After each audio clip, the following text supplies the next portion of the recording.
Background Checks and Balances. Written by Maisie Dean. Narrated by Marie Hoffman. Chapter 1. It was Wednesday morning, midway through a slow week, when Tippy Booker walked through the door of the Booker Brothers Detective Agency.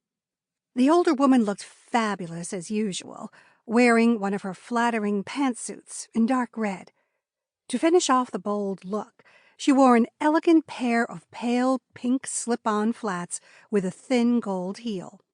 We had something in common. I was wearing similar shoes.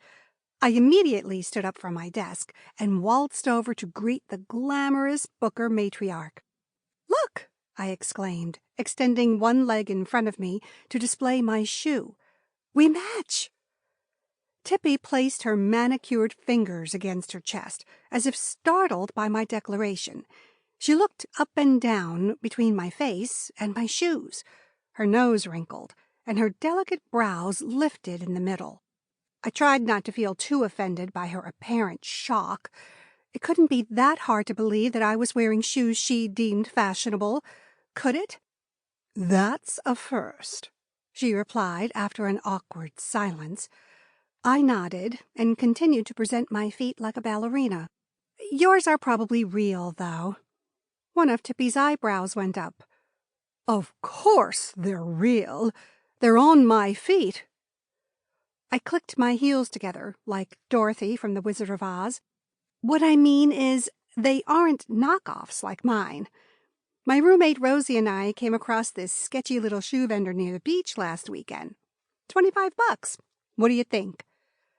I hoped she could admit the shoes were nearly identical. It would make my morning if she did. Tippy's painted lips parted. Her forehead creased, as if she was in pain. She looked horrified, and it was all due to my attempt at bonding.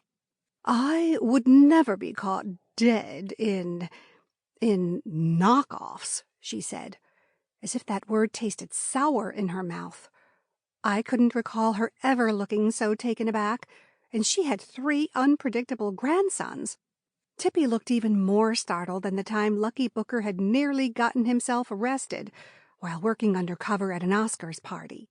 "But I suppose your shoes do look somewhat similar to mine," Tippy said, with hesitation. "They do," I replied happily, "except for one detail. They say Jimmy Who on the label instead of Jimmy Chew. But I'd say letting go of one letter C to get such a deal isn't so bad." I kicked off my... Sample complete. Ready to continue?